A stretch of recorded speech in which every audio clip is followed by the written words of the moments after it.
वसुदेवसुतं देवं कंसचाणूरमर्दनं देवकी परमानंदं कृष्णं वंदे जगद्गुरुं।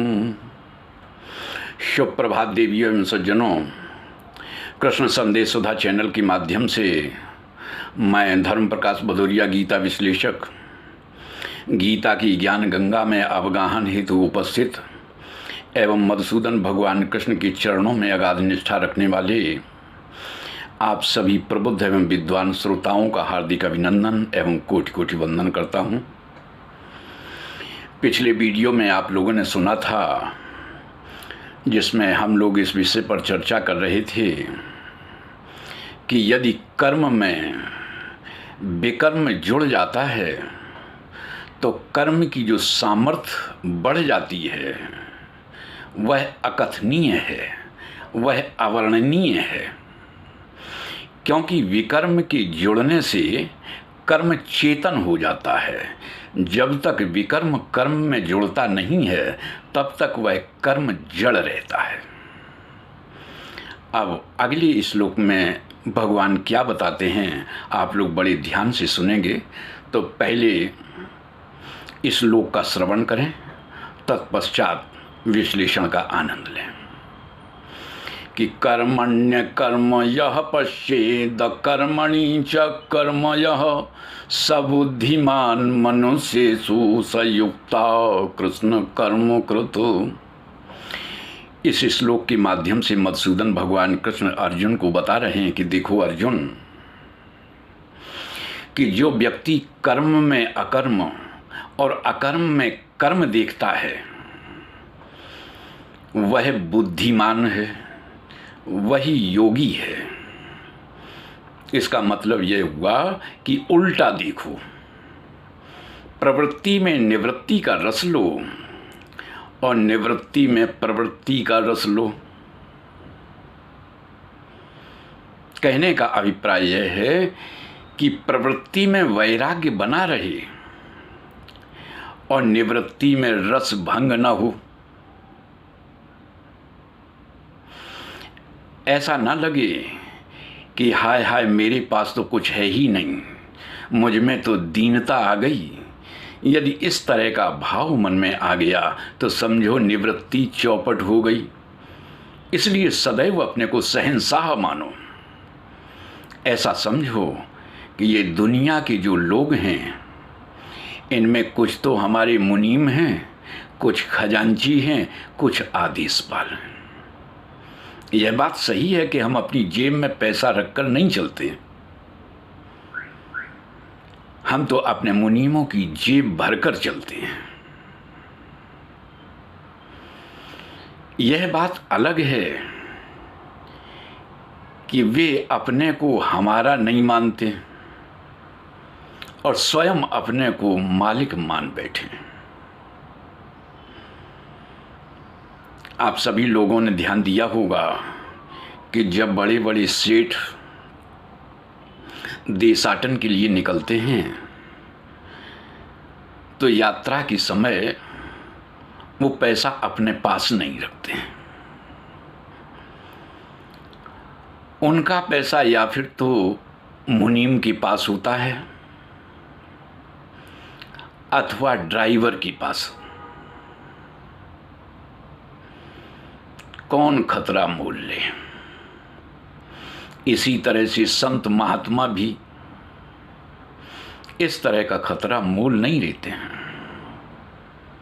वे भी पैसा अपने पास नहीं रखते हैं।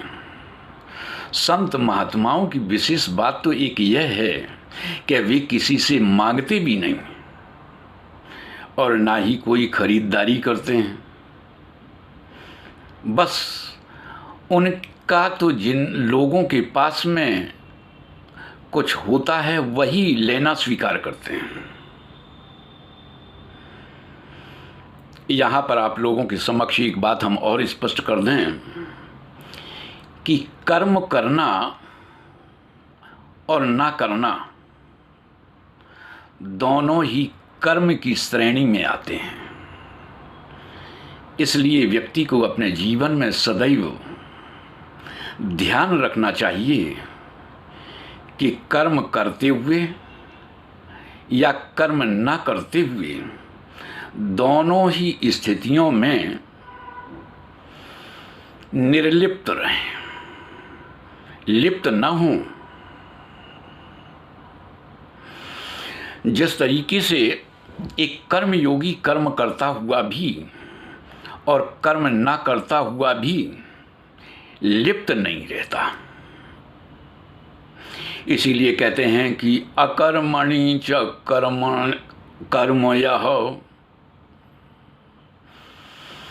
तो वास्तविकता यह है कि यह जीवात्मा जो है ये बंधन रहित है, किंतु फलेच्छा के कारण जब वह फल की इच्छा रखता है तब वह बंधन में आ जाता है। जिस तरीके से मधुसूदन भगवान कृष्ण पहले बता चुके हैं कि न मे कर्माणि लिम्पन्ति न मे कर्म फले स्पृहा, मैं कर्मों में लिप्त नहीं होता हूँ। कर्म करता तो हूँ लेकिन कर्मों में लिप्त नहीं होता हूँ और ना ही किसी भी तरह की स्पृहा रखता हूँ। तो भगवान का कहना है कि मैं कभी भी कर्म में लिप्त नहीं होता हूँ और ना ही किसी भी तरह की के फल की स्पृहा रखता हूँ, जिसका परिणाम ये होता है कि मैं सदैव बंधन मुक्त रहता हूँ। दूसरी बात ध्यान देंगे कि कर्मों का त्याग करने के उपरांत कोई अकर्ता नहीं हो सकता। अकर्म में भी यदि कर्तृत्व भाव है तो वह अकर्म है, और कर्म करते हुए भी जिसमें कर्तृत्व का भाव नहीं है वहाँ पर भी अकर्म है। यह इस श्लोक का सार है। तो आज की वीडियो में बस इतना ही। अगली चर्चा अगले वीडियो में करेंगे। आज की ज्ञान चर्चा में यदि आप लोगों को आनंद आया हो तो हम आप सभी से अपेक्षा रखते हैं कि वीडियो को ज़्यादा से ज़्यादा लाइक करें, शेयर करें, अपनी आख्या दें, और यदि आप नए हैं तो चैनल को सब्सक्राइब अवश्य कर दें, ताकि भविष्य में जो भी वीडियोस हमारे माध्यम से बनाए जाएं वे सभी समय पर स्वाभाविक रूप से आपको प्राप्त होते रहें। जय श्री कृष्ण।